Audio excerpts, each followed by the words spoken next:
बिस्मिल्लाहिर्रहमानिर्रहीम। मैं हूं doctor Khan, professor of physics, career counsellor, guide, life coach, master trainer academic and administration.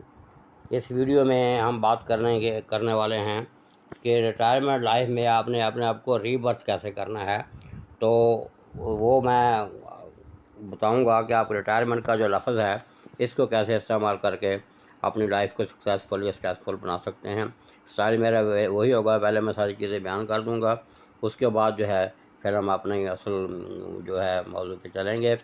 जो slide ज़्यादा है हम इस पर रुकूँगा, उसकी वजाहत करूँगा। मैं आपका बड़ा ममनून हूँ कि आप मेरी वीडियो को लाइक भी कर रहे हैं, सब्सक्राइब भी कर रहे हैं, आपके कमेंट्स भी आ रहे हैं, मैं उनको रिस्पॉन्ड भी कर रहा हूँ। बढ़ते हैं अपने अपने असल मौजू की तरफ। बिस्मिल्लाहिर्रहमानिर्रहीम। तो ये आपके सामने जो स्लाइड आ रही है, इसमें रिटायरमेंट का लफ्ज़ जो है उससे मैंने कैसे ये चीज़ें निकाली हैं वो आपके सामने जो है मैं बयान करने लगा हूँ। पहले हम देखते हैं रिटायरमेंट का रीटायर वाला लफ्ज़। तो इसमें री से मुराद जो है ये एक्रोनिम है या एब्रीवेशन है, रियल एंड एंडलेस एफर्ट। वो एफ़र्ट आपने क्या करनी है, तो ये आप देख रहे हैं कि जो TIR रिटायर वाला है उसको मैंने चेंज कर दिया है TYR रिटायर। उसके बाद फायर लिखा हुआ है, फिर वायर लिखा हुआ है और आगे मिनट की मैं वजाहत करूँगा। तो ये रिटायर में टायर जो है, जब आप उसको टायर में बदल देंगे यानी आप अपने टायर बदलेंगे। फायर का मतलब है आप अपने आप में नई तवानाई और वल्वला पैदा कर लेंगे। और वायर का मतलब है आप अपनी सारी वायरिंग चेंज कर देंगे, जिसको मैंने आइडेंटिटी जो है रीडिफाइन कहा था या आपके बाद रीबर्थ कहा था। तो इस तरीके से आप एक नए इंसान की शक्ल में अपने आप को ढाल लेंगे। तो ये रिटायर वाला कवर पोर्शन जो है वो कवर हो जाएगा। और ये आपने करना कैसे है, आगे जो मिनट वाला लफ्ज़ है उसमें आप देखते हैं वहाँ M से बनता है मोटिवेशन, E से बनता है इनलाइटनमेंट, N से बनता है नेचर और T से बनता है transfer of old into new.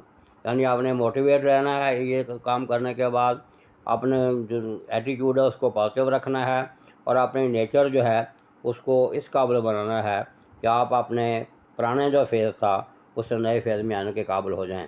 तो अगर आपने ऐसा कर लिया है तो आपकी जो लाइफ में जो मेजर चेंज आएगी वो आपकी आइडेंटिटी को भी रीडिफाइन कर देगी और आपको रीबर्थ जो है वो भी हो जाएंगे। ये सारी चीज़ें जो हैं ये बयान की हैं मैंने। और ये कोटेशन बड़ी खूबसूरत है कि जो रिटायरमेंट का जो मसला होता है ये इशू होता है माइंड और मैटर का। तो अगर आप माइंड नहीं करते तो मैटर की भी कोई वैल्यू नहीं। ये मार्क ट्वेन की बड़ी खूबसूरत मज़ेदार कोटेशन है कि जब आप इसको दिल पे नहीं लेंगे तो दिमाग पे नहीं बैठाएंगे तो ये सारी चीज़ें जो है चेंज हो जाएंगी और आपकी लाइफ जो है वो स्ट्रेसफुल की बजाय सक्सेसफुल बन जाएगी। तो ये आप करेंगे कैसे, इसके लिए ये 5A जो हैं ये आमतौर पर लोग कहते हैं, इसमें एक ए बड़ा अहम है, इसकी मैं वजाहत करूँगा। तो ये 5A जो आपके सामने आ रहे हैं उसमें पहला ये है अवेयरनेस, कि आपको अवेयर होना चाहिए कि आप रिटायर हो गए हैं। उसके बाद एबिलिटी, कि आपको चेंज करने की आप में एबिलिटी होनी चाहिए। उसके बाद एम्बिशंस है, फिर आपकी ख्वाहिश जो है वो पूरी होगी और आपकी जो अगली लाइफ है वो अच्छी गुजर जाएगी। उसमें चौथा ये बड़ा अहम आ रहा है कि आपने अपना एटीट्यूड चेंज करना है। इस पे एटीट्यूड पे मेरी 4 और अपनी वीडियोस हैं, उनको भी आप देख सकते हैं, जिसमें सबसे अहम है change your attitude change your life. और एटीट्यूड इज़ 100%। उसके बाद फिर जब ये सारा कुछ कर लेंगे तो पाँचवा ये है जिसको हम कहते हैं एक्शन। फिर आप एक्शन लेने के काबिल हो जाएंगे। तो ये आप एटीट्यूड कैसे चेंज करेंगे, ये स्लाइड आपको दिखा रही है कि अगर आप अपने एटीट्यूड को ग्रेटिट्यूड में ले जाएं तो ये ग्रेटिट्यूड जो है आपको एटीट्यूड पे ले जाएगा, यानी बुलंदियों पे ले जाएगा। और यही आपका जो चेंज इन एटीट्यूड है ये आपको जो गमों से निकाल कर हैप्पीनेस में ले आएगा। और ये हैप्पीनेस जो है ये आपको हॉलीनेस में ले जाएगी और हॉलीनेस आपको जो है वो हम्बलिंग एटीट्यूड में ले जाएगी। और आपकी जो ह्यूमिलिएशन जो है, जो ह्यूमिलिएटिंग जो लाइफ आप समझ रहे थे वो नहीं रहेगी। उसके बाद ये ओल्ड क्या है, तो ये एक नई स्लाइड है कि आप जैसे आप ज़िंदगी को समझते हैं कि ज़िंदगी की 3 स्टेजेस हैं, जो चाइल्डहुड है, यूथ एज है और आपके बाद अडल्टहुड है। तो आप जो आपकी रिटायरमेंट लाइफ है इसको भी ऐसे ही आप रीडिफाइन कर लें। वो कैसे करेंगे कि आपके जो 60 to 65 है उसको आप यंग ओल्ड कह लें।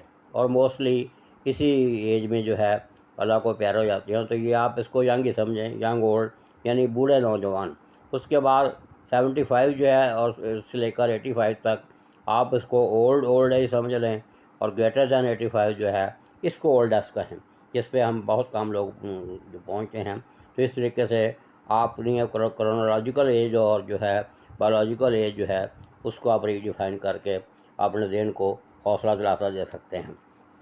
और ये सारी चीज़ें जो मैंने बयान की हैं उसका खुलासा ये है कि जो खोया उसका गम नहीं, जो पाया किसी से कम नहीं, जो नहीं मिला वो ख्वाब था, जो मिला है लाजवाब है। तो इस तरीके से अल्लाह ताला ने जो कुछ आपको दिया है आपकी औकात से बहुत ज़्यादा है, उसका शुक्र अदा कीजिए।